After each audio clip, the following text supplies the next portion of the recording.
So, good afternoon, everybody. Last class, what we discussed, everybody remember? So, we'll start from there. You have some concepts in your book, if you see. Important cost accounting terms. जैसे हमने cost पढ़ा है, what is cost? Cost can be history cost, economic cost as per your books. Then we have some out of pocket cost. जैसे I go by your books, out of pocket cost. Sometimes you may get a short note. What is out of pocket cost? क्या है? Out of pocket means मेरा pocket से बाहर चला जाता है. इसका मतलब क्या है? That cost which we incur physically, पैसा चला जाता है. जहाँ पे where cash goes out of your pocket. There are certain expenditures जहाँ पे पैसा खर्चा होता है. That is the out of pocket cost. For example, आपने सैलरी दिया, रेंट दिया, रेंट पैसा चला गया. कंपनी का जो अकाउंट है, कंपनी का एक अकाउंट है, you have some cash here. जैसे मैंने रेंट पे किया, पैसा चला गया बाहर, मेरा कैश कम हो गया. मैंने इलेक्ट्रिसिटी बिल दिया, पैसा चला गया. So these are all example of out of pocket cost, जहाँ पे physically money is going out. So there are certain expenditures in our business which is not out of pocket cost. क्या हो सकता है? You will get hundreds of examples जहाँ पे जैसे salary दे रहा हूँ, लेबर चार्जेस दे रहा हूँ, रेंट दे रहा हूँ, कुछ किताब खरीदा पैसा दे रहा हूँ. सो यहाँ ये all are out of pocket cost. But there are certain expenditures exclusively which do not involve any cash movement. What can be the examples of that? Any idea? Anybody can tell me? Commerce students can tell. Which is not a out of the pocket cost. क्या हो सकता है? क्या बोला? Depreciation. Depreciation क्या है? It is only a book entry. पैसा नहीं जाता है. Depreciation, very good. डिप्रिसिएशन क्या होता है? हमने किसी को पैसा नहीं देता है. डिप्रिसिएशन क्या होता है? जैसे मैंने एक एसेट खरीदा था, आपको डिप्रिसिएशन डिटेल में पढ़ेंगे आप. मैंने एक एसेट खरीदा था, मान लीजिए 1 लाख रुपए का. एसेट क्या है? Asset is we are spending today for a future benefit. आज खर्चा हो रहा है, लेकिन उसका बेनिफिट मुझे बाद में मिलेगा. ठीक है, that is asset. For I am taking, पहले एसेट का मीनिंग अलग था, अभी नया अकाउंटिंग पॉलिसी में उसका मीनिंग क्या है कि कोई भी हम खरीदता है, I am taking control of A item जो मैं लीज में ले रहा है. Company has taken a vehicle for lease, 4 साल का कॉन्ट्रैक्ट दिया है गाड़ी का. तो वो मैं 4 साल का तक मैं वो गाड़ी का ऊपर मेरा कंट्रोल है. तो वो मैं जो अभी दे दिया, सपोज एसेट में 1 लाख में दे दिया है, उसको 10 साल यूज होगा. इसका use will be 10 years. So every year मैंने खर्चा कर दिया. कब है? मान लीजिए 2023 में मैंने खर्चा कर दिया, 1 लाख रुपया खर्चा कर दिया. 23 में मैं उसको राइट ऑफ नहीं करेगा, क्योंकि उसका बेनिफिट मुझे आने वाला 10 years तक मिलेगा. तो जैसे जैसे बेनिफिट मिलेगा ऐसे ऐसे मैं उसको डिप्रिसिएशन करूँगा. हर साल 1 लाख है तो हर साल 10,000 I will write of. Actually मैंने 10,000 किसी को नहीं दे रहा हूँ. मैंने जो देना था 2023 में दिया है, 2024 में उसको 10,000 में डिप्रिसिएशन दिखाता हूँ. ऐसे 10 साल के देख के I will complete this asset value. So this is a non cash expenditure. This is not a out of pocket expenditure. This is one of the examples. ठीक है. जैसे मैंने रेंट दिया है, आज मैं रेंट दिया है, रेंट क्यों दिया है? एक महीना यूज किया तब भी मैं रेंट दिया, देने के बाद और कुछ बेनिफिट नहीं है, वो बेनिफिट ऑलरेडी मैं दे चुका है। डिफरेंस ये देखिए, एसेट में बेनिफिट में आने वाला दिन में लूँगा, रेंट में मैं ऑलरेडी रह चुका हूँ। जैसे आप लोगों को सैलरी मिला है, जिस दिन सैलरी मिला है, क्यों मिला है? 30 दिन काम किया, 30 दिन का पैसा आप था लास्ट डे ऑफ मंथ में मिल रहा है। सो वो जो मैं पैसा आपको सैलरी दिया, ये आने वाला दिन के लिए नहीं है, it is for the past period. So ये सब these are all expenses. Expenses और एसेट का बीच में डिफरेंस यही है।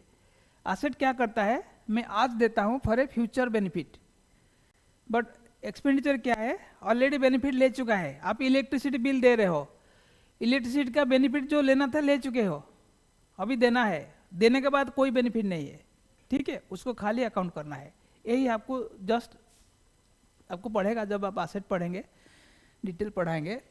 सो ये सारे चीज़ मेरा इधर आता है, इस टाइप को, जो जैसे कि this is asset, there are something preliminary expenses.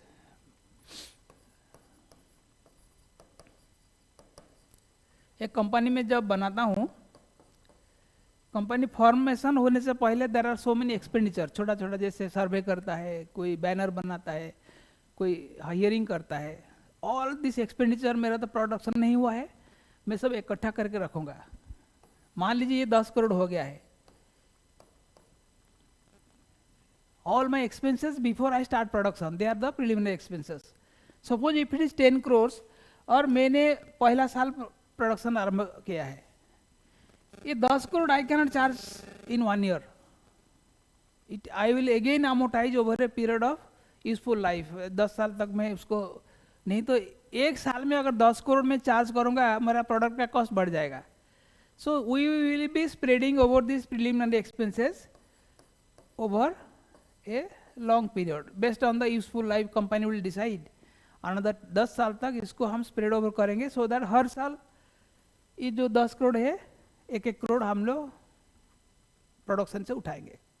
So this is also one of the, जिस साल में खर्चा हो चुका है ऑलरेडी, बट मैं जब एक्सपेंडिचर में बुक करता हूँ, this will not a out of pocket expenses, it is A exception. This is depreciation or preliminary expenses, they are not the, they are reverse of, आपका एग्जाम्पल में भी दिया होगा, out of pocket cost is those portion of cost associated with any activity that involve cash payment to other parties, ठीक है, as opposed to cost which do not require any cash outlay such as depreciation and certain allocated cost. This is one of the allocated cost, ठीक है।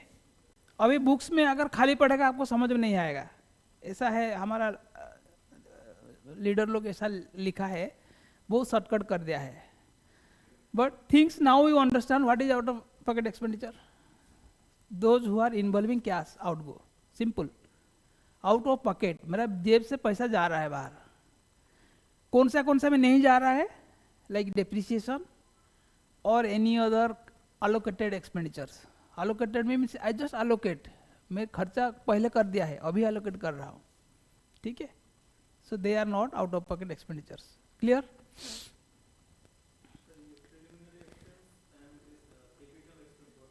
depreciation on capital expenditure, basically capital expenditure will come in the asset side, ये cost में नहीं जाएगा। मैंने एक machine खरीदूंगा, machine का depreciation will go to the product cost, machine नहीं जाएगा।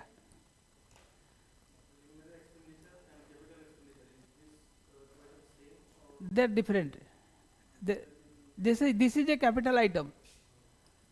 प्रिलिमिनरी एक्सपेंसेस क्या है, मैंने एक कंपनी प्रोडक्शन करने से पहले स्टार्टअप किया है, बहुत सारा अदर एक्सपेंडिचर हुआ है which are not related to production. Company बनाने के लिए आपने कहाँ रजिस्ट्रेशन किया है, कहाँ पे जाके लाइसेंस लिया है, कहाँ पे किसी को नेता को पैसा दिया है वो वहाँ पे बिजनेस करने के लिए। So all this you have spend money, but वो पैसा आप कहाँ से उठाएंगे, अब तो प्रोडक्शन नहीं हुआ है। व्हाट इज कैपिटल एक्सपेंडिचर, आपका हिसाब से क्या है? बोलिए बोलिए, एग्जाम्पल बोलिए। सो कैपिटल एसेट में वही बोल दिया already, asset asset asset are all capital. अलग है, अलग है, डिफरेंट है। मैं फिजिकल एसेट खरीदा है, ये एक मशीन है, जैसे मैंने एक बोर्ड खरीदा है, ये बोर्ड मैंने 5 साल यूज करेगा, तो I will getting the value of this board for 5 years। It is not expenses, it is a capital asset. इसका वैल्यू मैं 5 साल में डिप्रिशिएट करूंगा, हर साल 20% of the board I will see आज माई एनुअल एक्सपेंडिचर। बट वो साल मैंने 2020 करके नहीं दिया है, मैंने पहले दे दिया है, तो वो जो डिप्रिसिएशन है that is a non cash expenditure. Similarly ये जो प्रिलिमिनरी एक्सपेंसेस में बोल रहा था, they are expenses revenue in nature, but मान लीजिए हमारा ये इंस्टीट्यूट बनने से पहले मैंने बहुत सारा खर्चा किया है, वो खर्चा में मेरा ऑब्जेक्टिव्स क्या है, जब प्रोडक्शन बनेगा तभी मैं खर्चा को माइनस करके प्रॉफिट निकालेगा। जब मैंने प्रोडक्शन नहीं हो रहा था, मैं तो कहाँ से उठा नहीं पाएगा वो पैसा, खर्चा ऐसे एक्यूमुलेट मेरा बैलेंस शीट में पड़ा रहा है आज प्रिलिमिनरी एक्सपेंडिचर।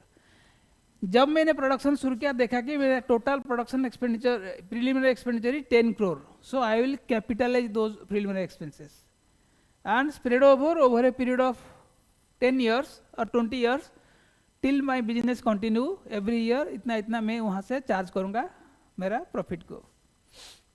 समझा? खाली हला रहे या कुछ समझा रहे? ठीक है ना? सो this is just out of pocket expenditure. ठीक है, अब आप लिखते जाइए, क्या क्या पढ़ाया आपको पता चलेगा। Economic cost,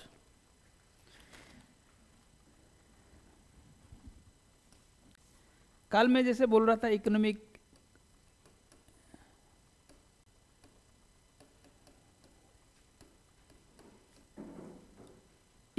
cost means which can be either actual or you must have known about opportunity cost। पढ़ा है opportunity cost? नहीं पढ़ा है? ठीक है, let me first tell you what is opportunity cost।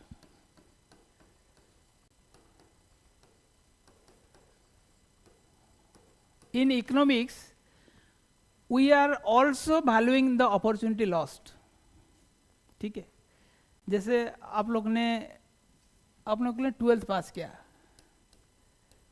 After 12th pass you have so many options, है कि नहीं? दिमाग में बहुत सारा चीज आता है, हम कहाँ जाते हैं?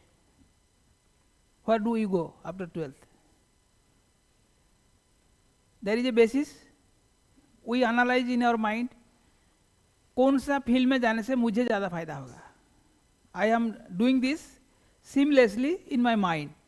मेरा ऑप्शन था साइंस में पढ़ने के लिए और कॉमर्स में पढ़ने के लिए, या इंजीनियरिंग में जाने के लिए, या मेडिकल में जाने के लिए।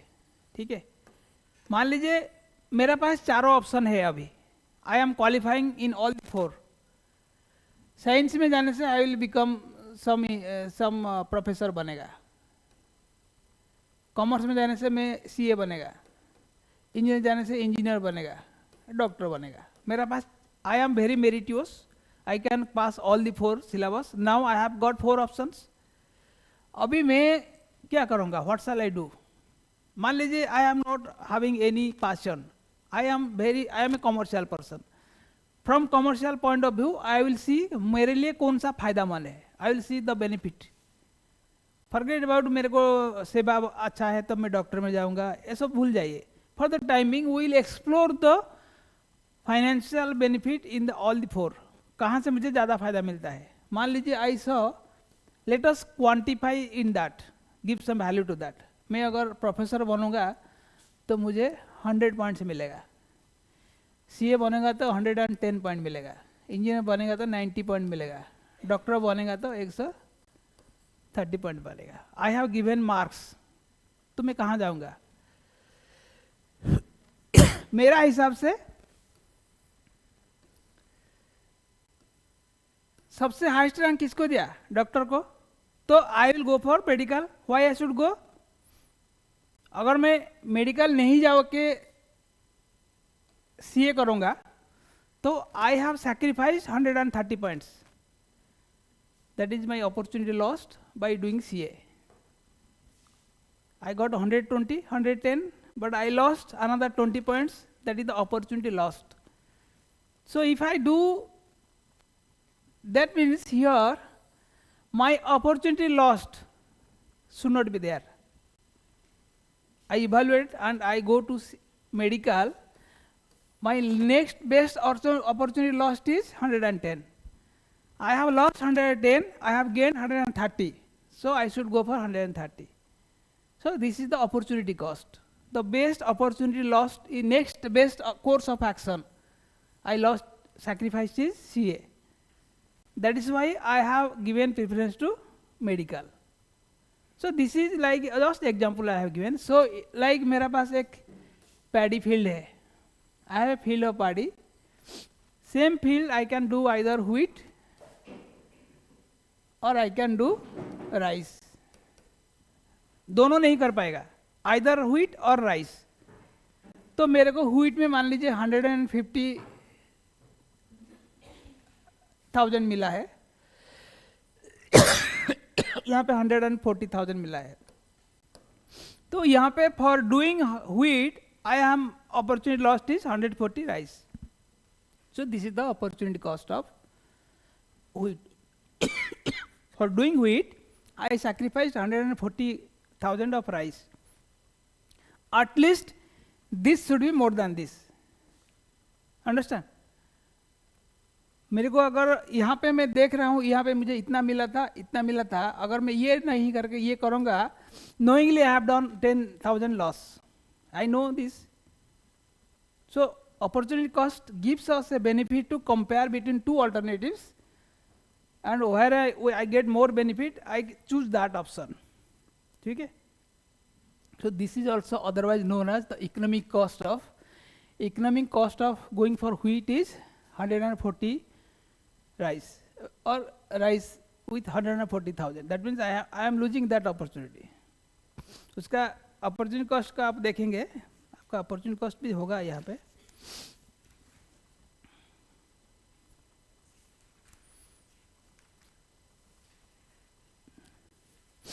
Same thing, it is also known as opportunity cost. It is the value of the best alternative course of action that was not chosen. ठीक है, value of the best alternative course that was not chosen. मैंने while choosing wheat, I have not chosen the best alternative course, that is rice. So my opportunity cost is 140,000. इतना मैं sacrifice किया है, but why I go for rice? Because I get more than that. यहाँ पे भी else I went for medical because my best alternate option lost was CA. This is only for example. ठीक है, this is only for example. Don't think that doctor is getting more, CA is getting less. आज का दुनिया में एक chartered accountant can build up a hospital and employ 20 doctors in that, give salary to them. ऐसे हो रहा है, हो गया नहीं. Doctor also can employ 10 chartered accountants. So these are all professional things. Just I gave you for understanding what is opportunity cost. ठीक है. So this is about, and in exam if you get economic cost or opportunity cost, answer is same. This is another name of, both are different names of same concept. ठीक है. अच्छा, now we will discuss about, there is another concept called sunk cost. Sunk means what? डूबता हुआ cost, जो cost already खर्चा हो चुका है, पास्ट में खर्चा हो चुका है. देखिए ये सब हमने खरीदा था पैसा देके, ये सब का कोई काम नहीं है. पैसा देके खरीदा था कि नहीं, इसके कुछ काम पे आ रहा है. They are all sunk cost, जिसका कोई यूटिलिटी नहीं है, but we have spend the money. आपको टाइटैनिक पढ़ा था, जहाज डूब गया है, सब गया है, जहाज भी गया, आदमी भी गया, तो that was, it is irrecoverable. जब गया है तो that cost we cannot recover it, it is a past spend expenditure today which has no benefit to us or we cannot recover it. In a simple word, it has no relevance for my decision taking. Sunk cost, lost, no benefit, so इसको हम not relevant. आज का दिन में उसका बारे में मैंने,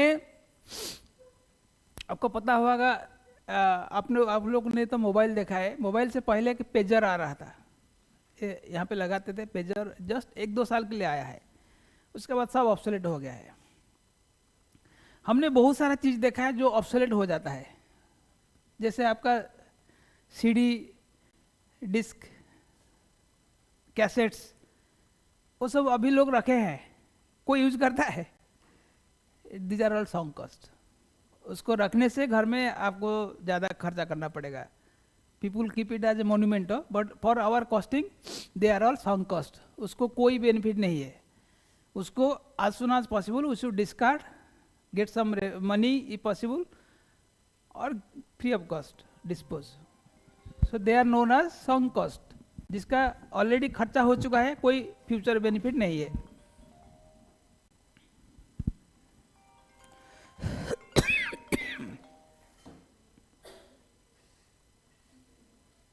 ठीक है, सो ये हो गया sunk cost। देन आपका imputed cost.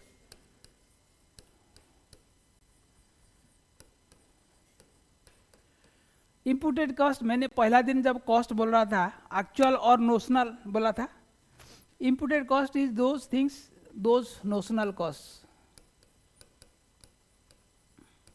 they are all the notional cost which are not actually incurred but would have been incurred, cost which would have been incurred but not actually incurred.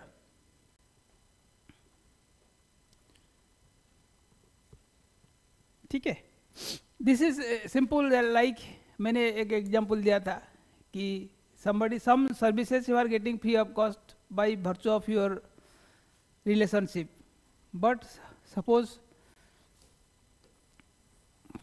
for my costing purpose I will take that also into account. मान लीजिए आपने 2 दोस्त मिला के एक company बनाया है, दोनों का भी कुछ सैलरी होना चाहिए था। had you done job somewhere, you would have paid some salary. आपका दोस्त बोल के he is not collecting any salary, but that doesn't mean that you will give free of cost to the customers. Customer के लिए क्या है, normal cost तो जोड़ना था।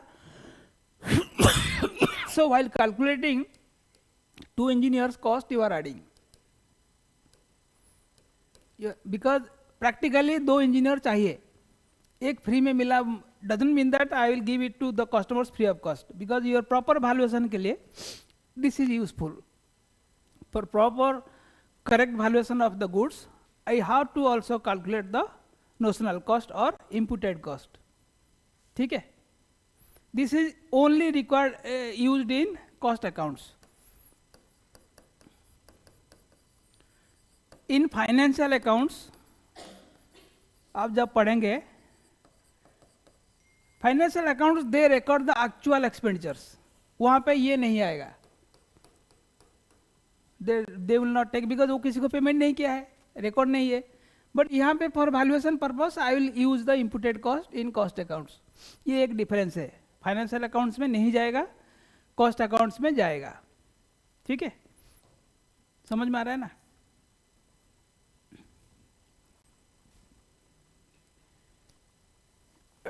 Relevant cost,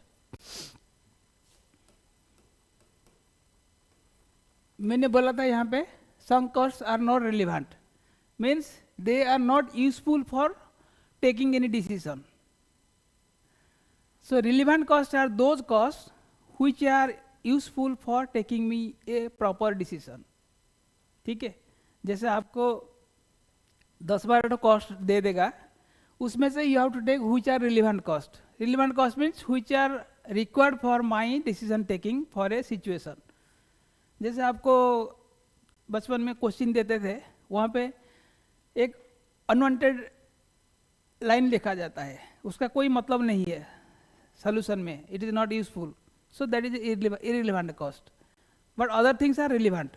So relevant means which is useful for me to take a decision, the relevant cost. Those costs which are relevant for a specific purpose or situation for the decision making. So which is not useful for decision making, we call them as irrelevant cost. उसका reverse, ठीक है. Now next is your avoidable, unavoidable. ये हमारा costing में थोड़ा confusion होता है. What is avoidable cost, what is unavoidable cost. जब हम खर्चा करते हैं, कभी कभी कुछ खर्चा वी कैनॉट अवॉइड. कुछ एग्जाम्पल आप बोल पाएंगे? Anybody can tell me what are the avoidable cost? Yes, anybody? Online students?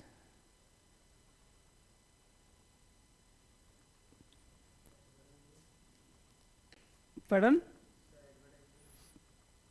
Advertisement क्या है?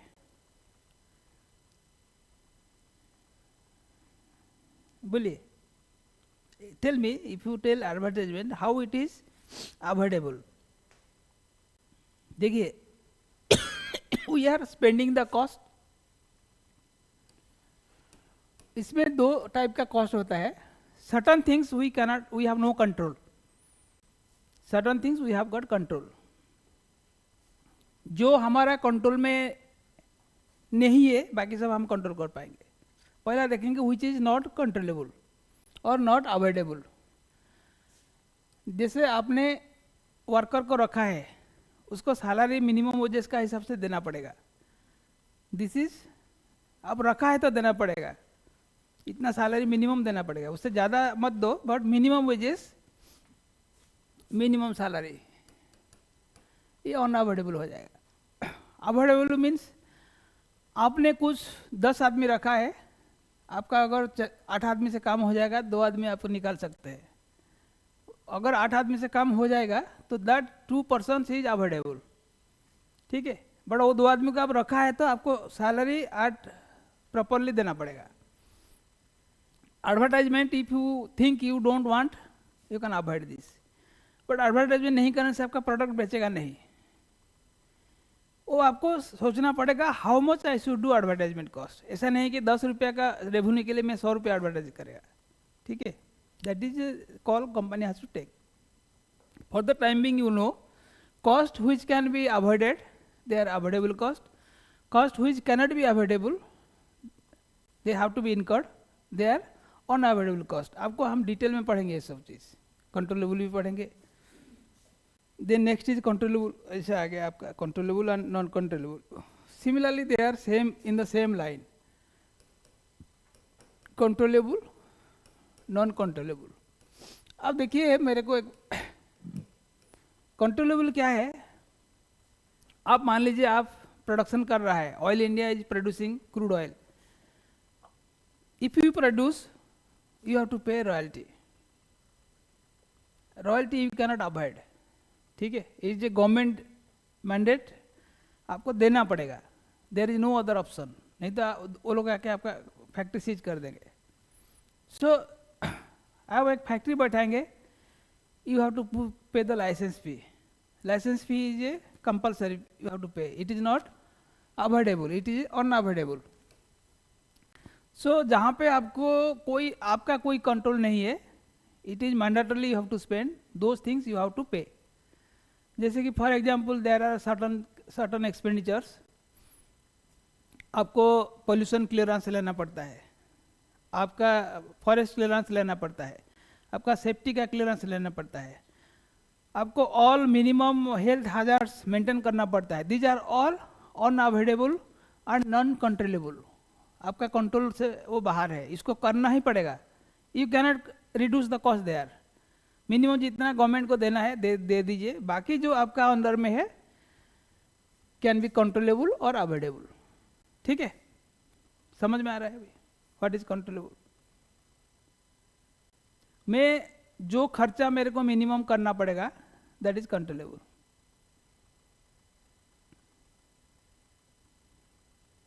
में जो मिनिमम देना पड़ेगा दैट इज अनकंट्रोलेबल, अनअवॉइडेबल, उसको देना ही पड़ेगा as per statute. Income tax आपको इनकम क्या है, आपको टैक्स देना पड़ेगा, जीएसटी देना पड़ेगा, रॉयल्टी देना पड़ेगा, all types of taxes they are all आपको देना पड़ेगा। You cannot avoid such thing. आपको अवॉइड करने से आपको क्रिमिनल ऑफेंस हो जाएगा। Government will not allow you to do business. हम बिजनेस कर रहे हैं, बिजनेस का मिनिमम रिक्वायरमेंट हमको फॉलो करना पड़ेगा, ठीक है।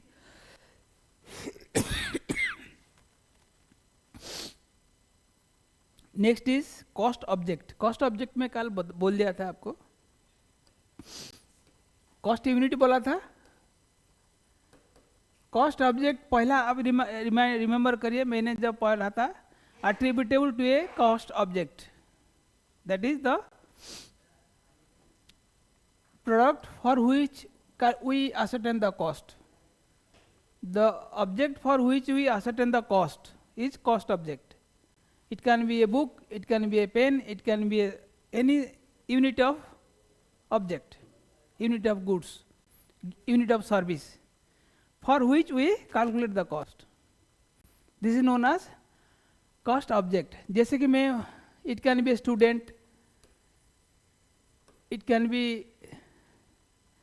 room rent, यूनिट बताया था पर स्टूडेंट, वहाँ पे student is a cost object, per room is a cost object, per product if I am producing soap, per unit of soap, that soap is a cost object जिसका मैं cost ascertain करता हूँ। Last point, ठीक है। This are known as cost object. जैसे book बोला था, this is the cost object, this is the object for which I calculate the cost. Now object means, जैसे मैंने मोबाइल बोला था, per mobile what will the cost, here mobile is the cost object, object for which I am calculate the cost, ठीक है। अच्छा, ये तो हो गया cost object. What is cost centre? Cost centre थोड़ा ये ऑब्जेक्ट नहीं है, ये ऑब्जेक्ट का पास जाने के लिए कॉस्ट को it has to pass through several cost centres. जैसे कि मैं बता रहा हूँ, मान लीजिए I am producing here, my object is suppose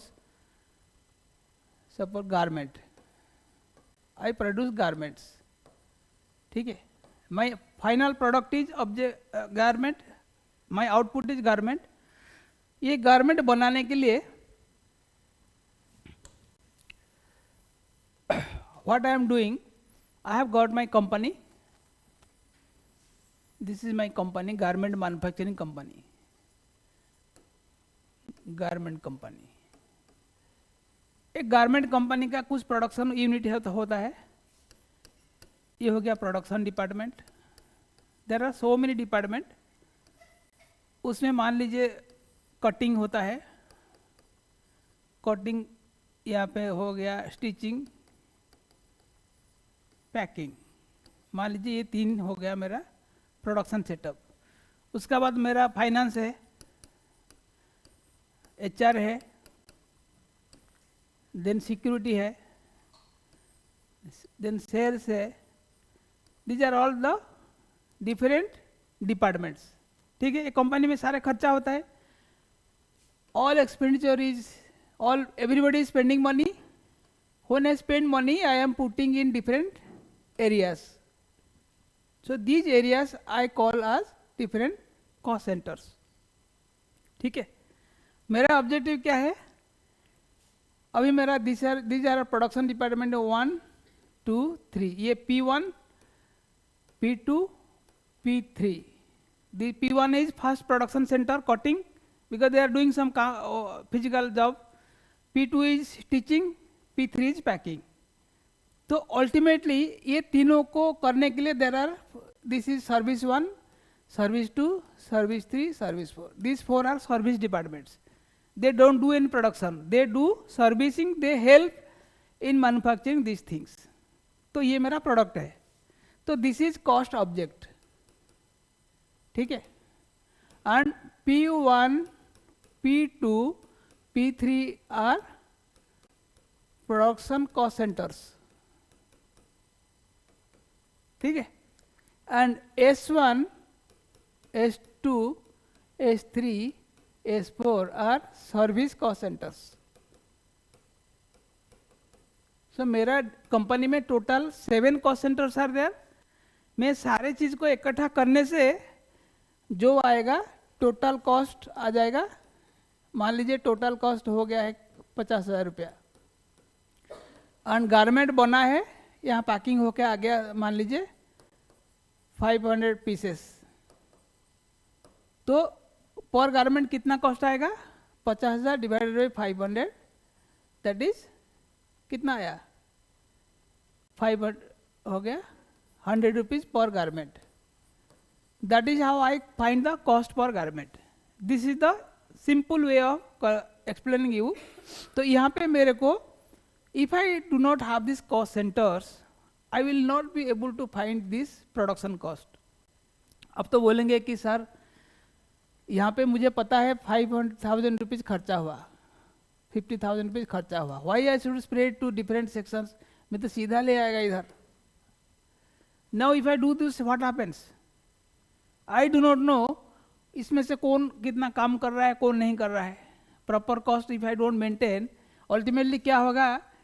service sectors cost is more and यहाँ पे लोग कम दे रहे हैं. मतलब 3 आदमी काम कर रहा है, उसके लिए 10 आदमी सपोर्ट कर रहा है, और उसमें मेरा खर्चा हो रहा है कि नहीं हो रहा है मुझे पता नहीं चल रहा. So I know what should be the ratio of service between production cost. So I have maintain separately cost centers. This cost centre is helping me to identify different sections and their total cost. I compare their total cost. Again what I will do, इसमें हम क्या करते हैं ultimately, इसको पहले हम लोग क्या करते हैं, इसको इधर डालते हैं. Suppose for example electricity cost, I am giving one example. Plant का टोटल इलेक्ट्रिसिटी पूरा कंपनी का आ गया है. सपोज इलेक्ट्रिसिटी इज यहाँ पे 100 रुपीज़, यहाँ पे 100 रुपीज़, यहाँ पे 100 रुपीज़, यहाँ पे 100 रुपीज़, यहाँ पे 500 रुपया, यहाँ पे 700 रुपया, यहाँ पे 800 रुपया. मान लीजिए हम लोग का पास 3 प्रोडक्ट है, प्रोडक्ट 1, प्रोडक्ट 2, प्रोडक्ट 3, 3 प्रोडक्ट है. अभी मेरे पास ये they are giving service to all everybody. तो उनका जो अकाउंट्स का जो 100 रुपया है I have to put to different departments. Ultimately इसको जीरो करूँगा, ये 400 को हम ये इसमें ऐड करेगा. यहाँ पे मान लीजिए 100 आएगा, 150, 150, यहाँ पे जीरो हो गया. Ultimately my job is P1 में हो गया 600, इसमें हो गया 850, इसमें हो गया 950. टोटल मेरा खर्चा ऐसे डाला. फिर उसको हमने प्रोडक्ट में डालेगा. इफ दर ये सिंगल प्रोडक्ट सारा चीज़ एक ही साथ में जाएगा. अगर अलग अलग प्रोडक्ट है फिर इसको हम प्रोडक्ट वाइज डिस्ट्रीब्यूट करेंगे. इसीलिए देयर आर मेथड्स, वो हम आगे डिटेल में पढ़ेगा. जस्ट मेरा अभी है कि we use cost centres for recording the cost for different areas of production or departments of production. Cost center can be a machine, cost center can be a department, cost center can be a group of machine or a person also. If a person is responsible, we also call him as a cost center. जितना cost उसके लिए हो रहा है उसको उधर हम add कर रहे हैं. यहाँ पे क्या होता है, for finance all cost we are adding. Finance का सैलरी कितना है, फाइनेंस का रिपेयर एंड मेंटेनेंस कितना है, फाइनेंस का ट्रैवलिंग एक्सपेंडिचर कितना है, सब कुछ we put in finance head. So it can be a person, it can be a machine, it can be a department. ठीक है, this is known as cost centre. समझ में आ रहा है what is cost centre? Cost centre का सुविधा ये है कि we know what is actually the, for controlling purpose only we have divided. नहीं तो मैं सब कुछ इकट्ठी रहने से आई cannot control.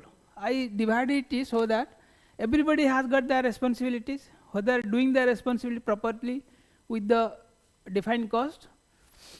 That helps me. Similarly HR हो, सेफ्टी हो, बहुत सारा. हमारा कंपनी में 1200 कॉस्ट सेंटर है. In Oil India there are 1200 cost centres. There are so many obsolete cost centres, but many cost centres are useful. Drilling के लिए कुछ है, प्रोडक्शन के लिए कुछ है, पाइपलाइन के कुछ है, कुछ लिए है. There every operation has got a cost centre, so that we know the cost of operation for that area, that division. It helps us to know about the proper cost. It controls, keeps a check. We can evaluate the cost. ठीक है? This is cost center. Cost center का बारे में आपको सीमा का एक official definition है, मैं आपको बोल देता हूँ. इसको आप easily you can remember. Certain definitions you try to remember. I am not. Sometimes I skip the definition, but सीमा का definition जो है वो they are the basic old definitions, उसको याद रखना चाहिए. एक cost center आ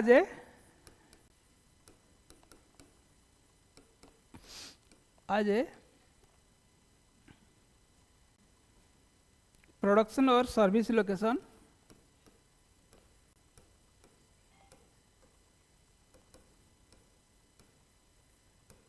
जैसे मैंने आपको ऑलरेडी बताया, function, activity,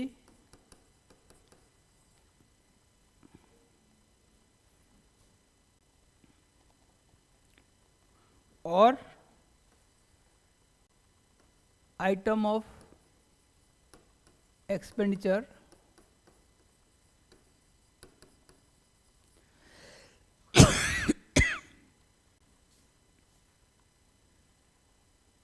sorry, item of equipment.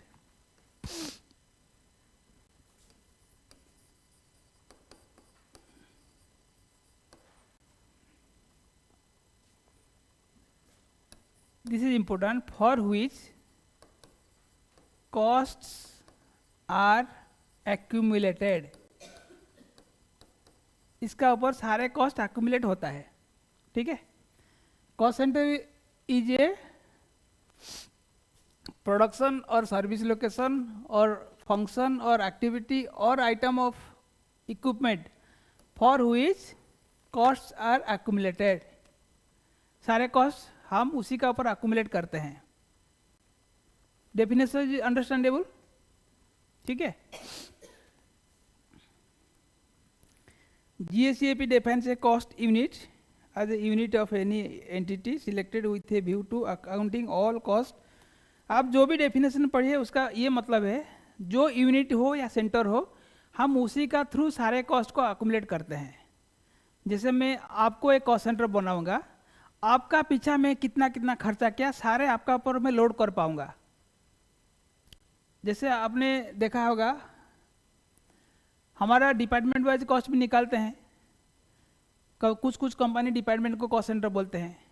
कहाँ पे मशीन को भी कॉस्ट सेंटर बोलते हैं. ये मशीन का पीछा मैंने कितना सैलरी खर्चा किया, कितना रिपेयर मेंटेनेंस किया, कितना रनिंग कॉस्ट किया. So all things you can know ये मशीन का कॉस्ट कितना है. I am loading all the cost incurred accumulating to that unit. ठीक है? Cost centre no problem. कभी भी कुछ सेंटर आने से यू कैन राइट. आपका next is responsibility centre.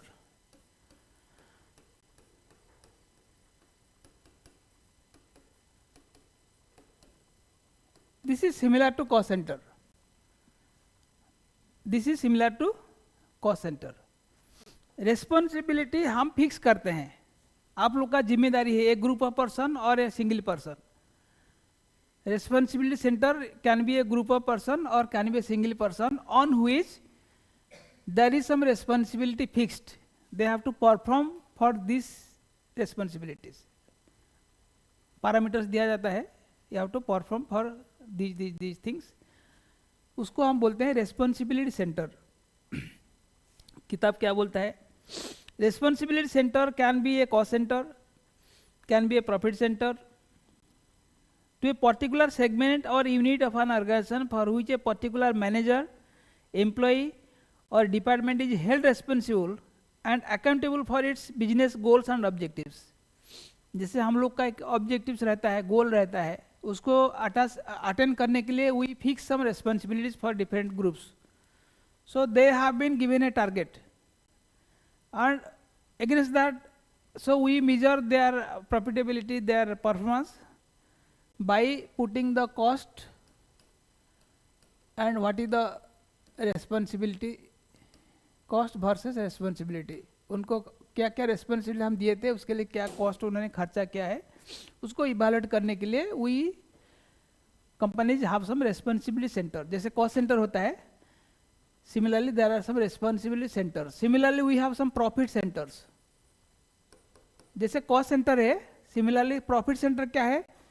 To evaluate the profitability of that area, location or center, we have some profit centers. We measure the profit. यहाँ से कितना profit आना चाहिए, कितना आ रहा है. So this also, these are all profit center means जहाँ पे मैं profit को account कर पाऊँगा. जैसे we have some areas of, जैसे हमारा राजस्थान में क्या profit हो रहा है, दुलियादान में क्या profit हो रहा है. I can call them as a profit center. For the point of view of profit, here for the point of view of responsibility. Cost को importance देने से cost center, responsibility को importance देने से responsibility center, profit को importance देने से it is profit center. ठीक है? So profit center भी होता है, then there are revenue center, investment centers like this. Cost unit मैंने कल बता दिया है, ठीक है? Cost unit बता दिया है. Cost of production, cost of production तो आप हम लोग पढ़ेंगे in detail. ये सब cost of production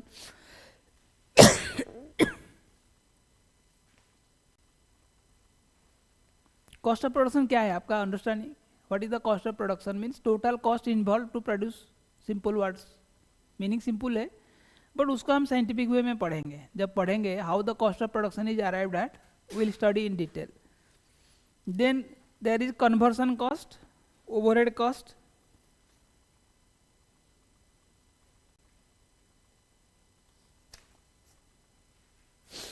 Overhead हम पढ़ेंगे जब हम element of cost पढ़ेंगे. Cost का ये सब cost allocation ये सब हम detail में पढ़ेंगे. अभी के लिए कोई ज़रूरत नहीं. We'll go to elements of cost. ठीक है? Just shortly I am telling, कल भी मैंने बोला था what is elements of cost. Element wise classification of cost में क्या है? कल बोला था element wise classification, material, labor,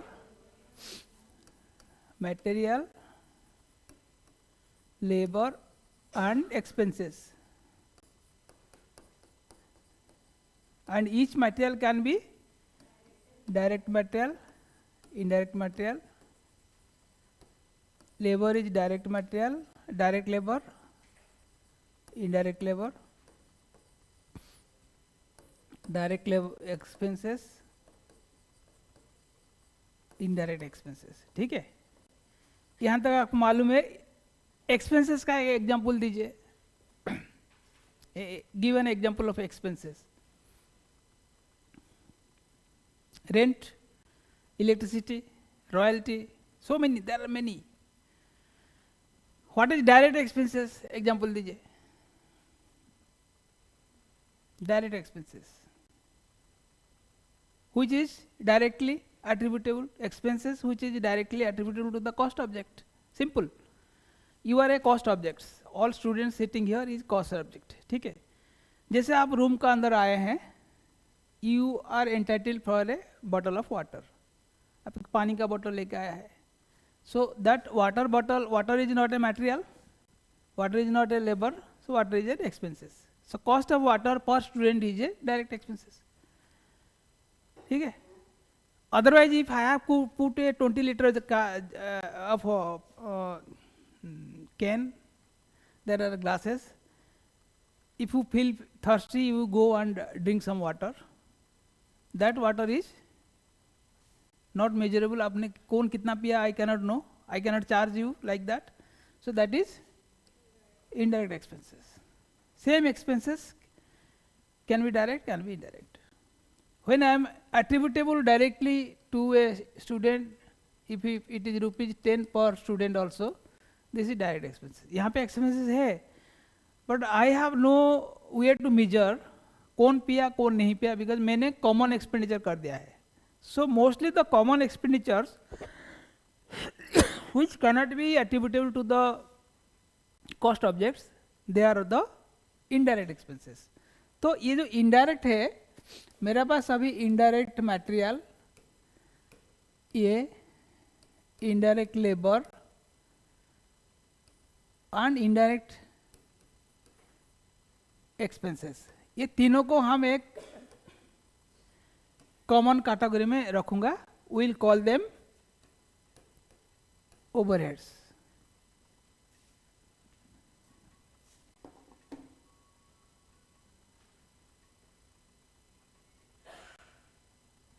ठीक है. अभी you know what is overheads. What is overheads now you understand. Overheads are nothing but combination of indirect material, indirect labour, indirect, जिसका कोई हम लोग को एक्चुअली डायरेक्ट यूटिलिटी पता नहीं चलता है, but they are expenditures. So they known as overheads.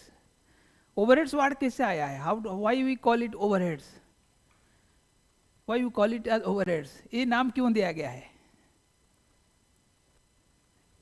ध्यान से देखिए. नहीं है, ऐसा नहीं है. आप देखिए,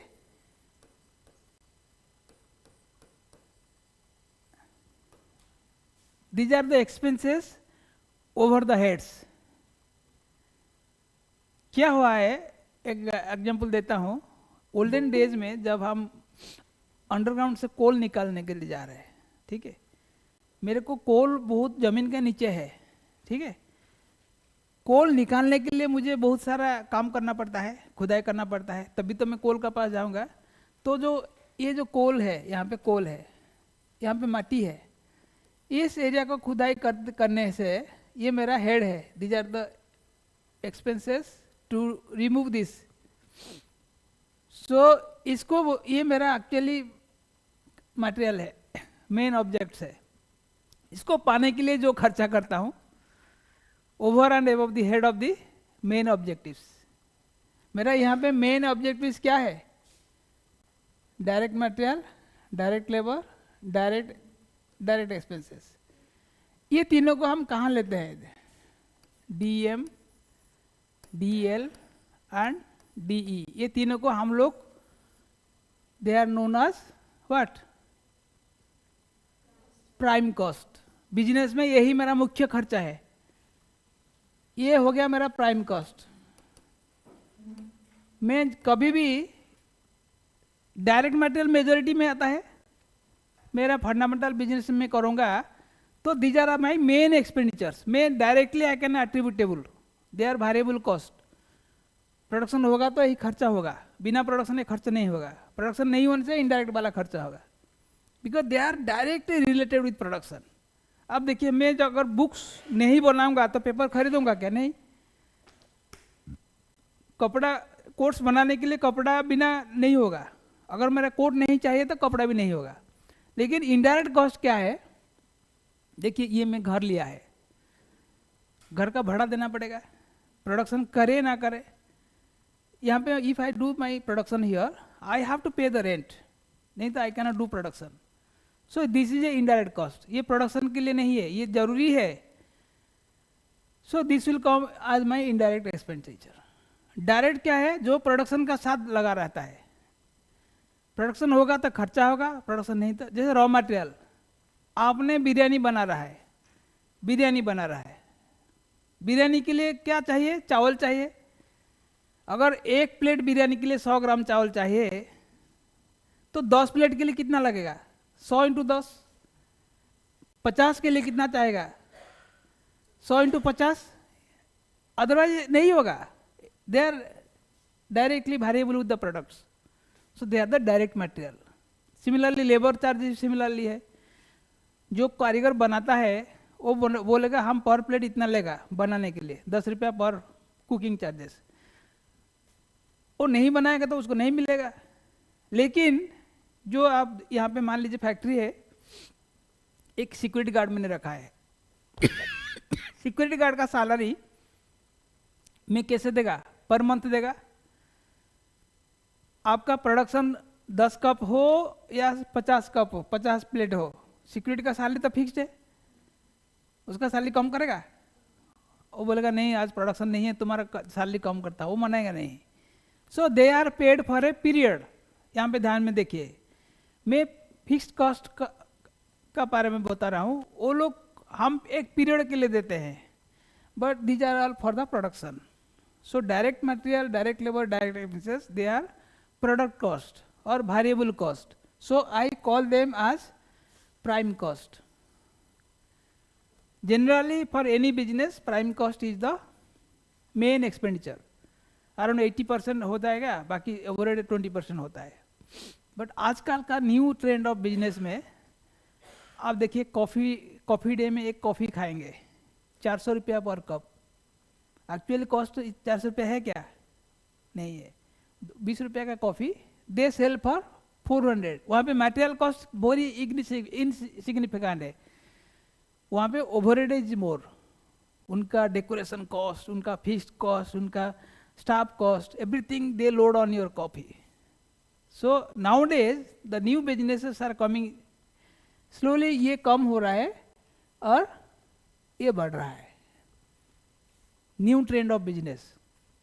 नहीं तो पहले क्या होता था, by seeing the value of item we are thinking चलो ये 10 रुपया का चाय ठीक है, इसमें एटलीस्ट 8 रुपया का माल लगा है, 2 रुपया प्रॉफिट है।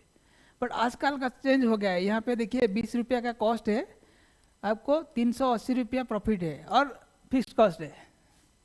आजकल का ट्रेंड चेंज हो गया है। But in a conventional study we know majority is the prime cost. ठीक है, direct material, direct labour, direct expenses, they are known as prime cost and they are known as overheads. So total cost will be prime cost plus overhead will be cost of production.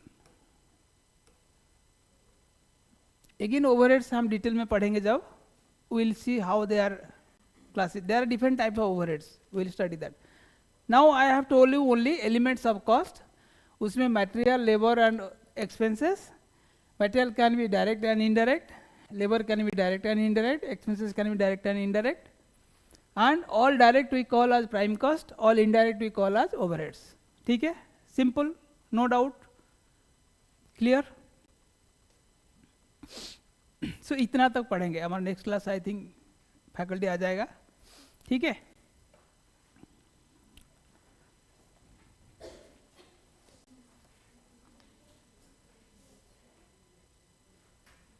Online students समझ में आया कि नहीं? Students, yes sir. आप लोग कुछ बताते नहीं। चलिए, see you in the next class.